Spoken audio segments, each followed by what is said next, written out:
Oke guys, hari ini kita akan bahas mulai dari neurologi. Jadi yang pertama yang mau aku bahas adalah mengenai embriologi. Jadi embriologi dari neurologi itu yang harus kalian tahu awalnya ada notochord ya. Notochord itu adalah prekursor dari nucleus pulposus dari intervertebral disc. Dia menginduce ectoderm untuk membentuk neuroectoderm. Neuroectoderm nanti akan membentuk neural plate. Neural plate nanti akan membentuk neural tube sama neural crest cells. Nanti lateral walls dari neural tube itu akan dibagi menjadi alar sama basal plates. Fungsinya buat apa? Jadi nanti alar plate dia itu adalah bagian dorsal. Dia akan membentuk sistem saraf sensorik dan juga dia diindus sama bone morphogenic proteins atau BMP. Sedangkan basal plate yaitu bagian ventral, dia berfungsi nantinya untuk membentuk sistem saraf motorik yang diindus sama sonic hedgehog atau SHH. Terus ada lagi gen homeobox yang meregulasi segmentasi neural tube dan juga cranial sama caudal differentiation. Jadinya kalau ada mutasi dia akan terjadi sindaktili atau hipospadia. Nah, terus nanti neural tube itu akan terdiri dari beberapa bagian. Jadi awalnya neural tube itu terdiri dari 3 bagian dulu, ada prosencephalon, mesencephalon, dan rhombencephalon. Prosencephalon itu forebrain, mesencephalon midbrain, rhombencephalon itu adalah hindbrain. Nanti forebrain dia akan menjadi telencephalon dan diencephalon. Kalau midbrain dia tetap jadi midbrain, sedangkan kalau hindbrain dia akan jadi metencephalon dan mielencephalon. Telencephalon nanti dia akan menjadi cerebral hemisphere sama basal ganglia. Diencephalon dia akan jadi thalamus, hipotalamus, dan juga jadi retina. Kalau mesencephalon dia tetap jadi midbrain. Kalau metencephalon dia akan jadi pons dan cerebellum. Mielencephalon dia akan menjadi medula. Selain dari organ-organnya atau dindingnya, nanti si rongga-rongganya juga akan menjadi ventricle-ventricle. Kalau di bagian forebrain tadi atau di prosencephalon, dia akan membentuk lateral ventricle sama ventricle third ventricle. Kalau misalkan di midbrain, dia akan membentuk cerebral aqueduct atau aqueductus sylvii. Sedangkan kalau dari hindbrain atau rhombencephalon, dia akan membentuk fourth ventricle. Nah, terus pembagian CNS sama PNS. Jadi nanti kalau dari neural tube, dia akan ada neuroepitel. Neuroepitel dari neural tube akan membentuk CNS neurons atau neuron di central nervous system sama glial cells juga di CNS yang terdiri dari astrosit, oligodendrosit sama ependymal cell. Biasanya kan ada juga disebut mikroglia. Nah, tapi mikroglia itu terbentuknya dari mesoderm. Dia adalah makrofag ya, mikroglia itu. Sedangkan kalau neural crest itu dia membentuk nantinya neuron-neuron di peripheral nervous system. Selain itu, dia juga akan membentuk glial cell di peripheral nervous system yang terdiri dari Schwann cell sama satellite cells. Dia juga membentuk adrenal medulla. Nah, neural tube ini kalau terjadi kegagalan pembentukan, pertama kita harus tahu dulu kalau neural tube itu biasanya menutup secara sepenuhnya pada minggu keempat perkembangan janin. Dia biasanya berhubungan sama beberapa hal. Yang pertama itu defisiensi folat. Yang kedua itu adalah exposure ke teratogen seperti asam valproat dan carbamazepin. Cara diagnosisnya yang pertama bisa dari ultrasound atau USG, bisa juga dari maternal serum AFP, sama peningkatan dari ACHA pada cairan amnion. Dia meningkatnya tapi kalau misalkan terjadi open ya, jadi neural tube itu nanti bisa open atau bisa closed. Nah, sekarang gangguan neural tube defect itu bisa di bagian spinal atau di bagian kranial. Kalau di bagian spinal ada yang pertama dia bisa close atau open. Kalau close dia sebutannya juga bisa disebut sebagai spina bifida occulta. Spina bifida occulta itu terjadi karena kegagalan posterior vertebral arc untuk menyatu, tapi tidak terjadi herniasi. Jadi biasanya dia terjadi pada vertebra bagian bawah. Biasanya juga terbentuk tuft of hair atau skin dimple pada setinggi defectnya. Yang kedua itu kan kita bahas yang open neural tube defect. Kalau open neural tube defect kita bisa bagi jadi 3. Ada meningokel, mielomeningokel, dan mieloschisis. Meningokel itu dia open neural tube defect, yang herniasi adalah meningesnya aja, tapi neural tissue-nya enggak. Kalau mielomeningokel dia juga open NTD, yang herniasi ada meninges sama jaringan sarafnya. Kalau mieloschisis Dia juga kan open neural tube defect. Nah, kalau ini tuh semuanya tuh terbuka gitu. Jadi dia exposed. Neural tissue-nya dia herniasi, tapi nggak ada kulit atau meninges yang menutupinya.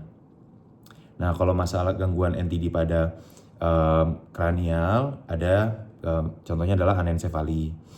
Anencefali itu terjadi karena failure of rostral neuropore to close sehingga tidak terbentuk forebrain dan terjadi open calvarium. Dia bisa menyebabkan polyhydramnios. Kenapa? Karena kalau misalkan tidak terbentuk forebrain kan jadinya fetal swallowing center di janin itu tidak terbentuk gitu. Jadinya fetusnya tidak bisa menelan si amnionnya, makanya amnionnya diproduksi terus dan jadi banyak, jadinya polyhydramnios. Sekarang kita bahas gangguan otak ya. Biasanya dia itu nggak survive setelah lahir. Ada dua yang harus diketahui di sini, yaitu holoprosencephaly sama lisenscephaly. Kalau holoprosencephaly, ingat tadi kalau misalkan prosencephaly itu kan adalah forebrain. Jadi kalau misalkan holoprosencephaly, dia adalah kegagalan forebrain atau prosencephalon untuk membelah menjadi dua hemisfer. Dia biasanya terjadi 3-4 minggu saat perkembangan janin. Dia terasosiasi sama mutasi gen SH atau sonic hedgehog yang tadi berhubungan sama si basal plate. Dia biasanya terjadi pada pasien dengan Patau syndrome atau pada fetal alcohol syndrome. Selain itu, dia juga mengalami midline defect. Jadi ini khas juga nih pada pasien-pasien dengan Patau syndrome, dia itu ada midline defect. Nah, apa aja yang terjadi? Jadi kan tadi prosencephalonnya gagal membelah ya. Jadinya dia terbentuk monoventricle. Karena kan tadi harusnya di bagian prosencephalon kan ada ventricle 3 sama si lateral ventricle. Terus dia juga membentuk basal ganglia. Nah, basal ganglianya jadinya nyatu juga. Selain itu, kita lihat bagian midline. Di bagian midline itu kan ada apa? Ada bibir gitu-gitu ya. Jadi bisa terjadi cleft lip atau cleft palate, hypotelorism, cyclopia, sama proboscis. Dia juga meningkatkan risiko disfungsi pituitary. Jadi bisa menyebabkan diabetes insipidus. Di satu sisi kalau lisenscephaly, jadi kan tadi ada dua ya, holoprosencephaly sama lisenscephaly. Kalau lisenscephaly dia adalah failure of neuronal migration. Jadi otak kita yang harusnya bergerigi, dia tuh jadinya smooth. Yang jadinya dia nggak punya sulcus sama gyrus. Jadi pasiennya itu biasanya mengalami disfagia, kejang, mikrosefali sama facial anomalies. Nah, sekarang kita bahas tentang malformasi posterior fossa, jadi di bagian belakang. Ada 3 yang harus kita ketahui. Yang satu adalah Chiari 1 malformation, yang kedua adalah Chiari 2 malformation, yang ketiga adalah Dandy-Walker malformation. Chiari 1 malformation dia adalah downward displacement of cerebral tonsils melalui foramen magnum. Dia biasanya asimptomatik kalau di childhood, tapi di adulthood dia bisa ada headache atau cerebellar symptoms. Dia terasosiasi sama syringomyelia. Kalau Chiari 2 malformation, dia itu adalah downward displacement of cerebellum. Kalau tadi kan Chiari 1 dia cuma tonsils, tapi kalau misalkan Chiari 2, dia ada 2 yang displaced. Dia ada cerebellumnya ada 2 bagian, vermis dan tonsil, dan juga medula. Medulanya juga jadi ikut displaced. Ya, ingat aja kalau Chiari 2 berarti ada 2 struktur melalui foramen magnum ya. Sehingga dia bisa menyebabkan non-communicating hydrocephalus. Dan dia lebih severe daripada Chiari 1. Yang biasanya muncul di early life. Gejalanya biasanya dysphagia, stridor, apnea, sama limb weakness. Dia asosiasinya sama myelomeningocele. Biasanya di lumbosakral. Jadi kalau misalkan dari si Chiari 1 dia sama syringomyelia. Kalau misalkan Chiari 2 dia sama myelomeningocele. Yang terakhir ada Dandy-Walker malformation. Kalau Dandy-Walker ini dia tidak terbentuk si cerebellar vermis atau agenesis of cerebellar vermis. Dia ada juga cystic enlargement of fourth ventricle. Jadinya dia mengisi si posterior fossa dan menyebabkan non-communicating hydrocephalus. Nah, terus kita bahas tentang syringomyelia. Syringomyelia itu adalah fluid filled gliosis line cavity within spinal cord. Dia adalah fibers crossing in anterior white commissure yang kena di spinothalamic tract. Jadinya si cavity ini tuh bakal menyebabkan cape-like loss of pain and temperature sensation in bilateral upper extremities with preserved light touch. Jadi karena spinothalamic tract kan dia fungsinya untuk apa? Untuk pain and temperature. Dan dia biasanya kenanya kan di bagian atas dari spinal cord ya. Makanya dia itu cuman kena di cape-like distribution di upper extremities gitu. Kalau misalkan dia makin lebar si cavity-nya, dia bisa menyebar secara caudal, jadi dia ke bawah atau ya dia ke bawah gitu ya. Bisa kena dari regio C2 sampai T9, atau naik bahkan sampai ke brainstem. Nah kalau misalnya naik sampai ke brainstem, sebutannya adalah syringobulbia. Selain itu, dia pelebarannya juga selain ke atas atau ke bawah, dia juga bisa melebar gitu ya. Jadi dia bisa, kalau misalkan tadi kan kenanya di anterior wide commissure, yang kena spinothalamic tract. Nah kalau dia melebar, dia bisa kena ke anterior horn juga. Anterior horn dia bisa menyebabkan elemen weakness, jadinya mengalami atrofi gitu ya. Sama tetap di hands atau arms. Selain itu, dia juga bisa makin melebar kena ke lateral corticospinal tract. Nah kalau misalkan kena ke corticospinal tract, maka akan terjadi spasticity atau leg involvement. Pada pasien yang lebih advance, dia bisa jadi sampai ke scoliosis, Charcot joints, sama bladder or bowel dysfunction.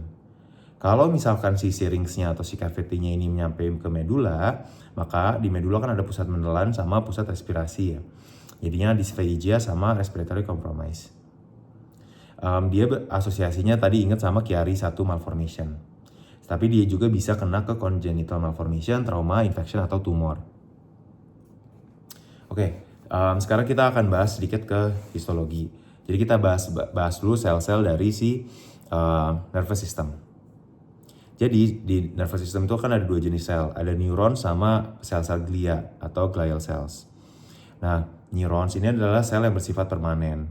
Dia merupakan signal transmitting cells of the nervous system yang terdiri dari satu dendrit. Dendrit itu dia menerima input. Yang kedua adalah cell bodies. Yang ketiga adalah akson. Akson yang mengirim output. Dendrit sama cell bodies ini bisa dilihat di staining Nissl. Karena dia itu bisa mewarnai si RER atau rough endoplasmic reticulum yang nggak ada di akson. Selain itu dia bisa ada markernya yaitu neurofilament protein sama synaptophysin. Nah kalau sel glia tadi kan dibagi dua ya, ada yang CNS ada yang PNS. Kalau yang CNS dia itu semuanya terbentuk dari neuroectoderm kecuali si mikroglia, dia itu dari mesoderm, terutama dari si neural tube ya. Kalau misalkan PNS glial, dia itu terbentuknya dari neural crest, ectoderm juga tapi dia ya. Nah di neuron itu kan biasanya ada myelin. Myelin itu apa? Myelin itu adalah multilayer wrapping of electrical insulation formed around axons. Jadi dia wrapping ya di pembungkus akson. Tujuannya untuk apa? Untuk mempercepat conduction velocity dari transmitted signal via saltatory conduction of action potentials at nodes of Ranvier yang meningkatkan NA+ channel density. Nah sekarang kita bahas CNS glial cells.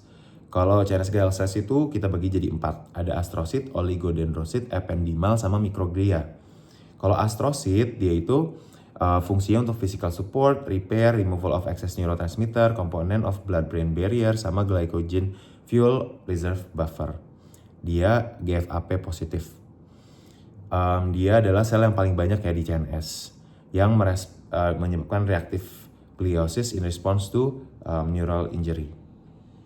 Kalau yang kedua ada oligodendrosit. Oligodendrosit itu fungsinya untuk memberikan myelin ya pada akson di CNS, termasuk ke cranial nerve 2. Jadi kalau secara histologi dia khasnya adalah sebutannya adalah fried egg, bentukannya kayak fried egg. Kalau oligodendrosit dia itu memberikan myelin kepada banyak akson, bisa sampai 30. Dia banyak di white matter. Nah dia itu bisa mengalami gangguan pada penyakit multiple sclerosis, leukodystrophy, sama progressive multifocal leukoencephalopathy. Yang ketiga ada ependymal cells. Ependymal cells ini adalah ciliated simple columnar glial cells lining ventricles and central canal of spinal cord. Dia memiliki apical surfaces yang covered sama cilia yang membantu mensirkulasi CSF dan mikrofili yang membantu menyerap CSF. Kalau ependymal cells yang menghasilkan CSF itu adalah choroid plexus. Yang terakhir ada mikroglia. Mikroglia itu diaktifasi saat terjadi tissue damage yang menyebabkan release of inflammatory mediators. Nah, dia itu nggak bisa diwarnain sama Nissl staining tadi ya. Dia fungsinya sebagai phagocytic scavenger cells di CNS. Nah, pada pasien-pasien yang terinfeksi HIV, HIV ini bisa menginfeksi si mikroglia juga, yang mana dia itu bisa menyebabkan mikroglianya bersatu membentuk multinucleated giant cells di CNS yang terjadi pada HIV associated dementia. Yang terakhir dia ada PNS glial cells. PNS glial cells itu terdiri dari dua, yaitu satellite cells dan Schwann cells. Satellite cells dia itu fungsinya untuk surround neuronal cells cell bodies in ganglia. Memiliki fungsi yang suportif sama kayak astrosit. Kalau Schwann cells yaitu memberikan myelin pada PNS, termasuk cranial nerve 3-12. Jadi kalau tadi 2 itu sama si oligodendrosit, kalau misalkan 3-12 dia sama Schwann cells. Dia ada penandanya yaitu S100, dia S100 positif. Nah, dia bisa cedera, yaitu mengalami gangguan pada GBS atau Guillain-Barré syndrome. Nah, kalau tadi Schwann cells, kalau tadi oligodendrosit dia bisa memberikan myelin pada 30 akson, kalau Schwann cell itu cuma pada 1 akson. Oke, segitu aja, kita lanjut di part 2.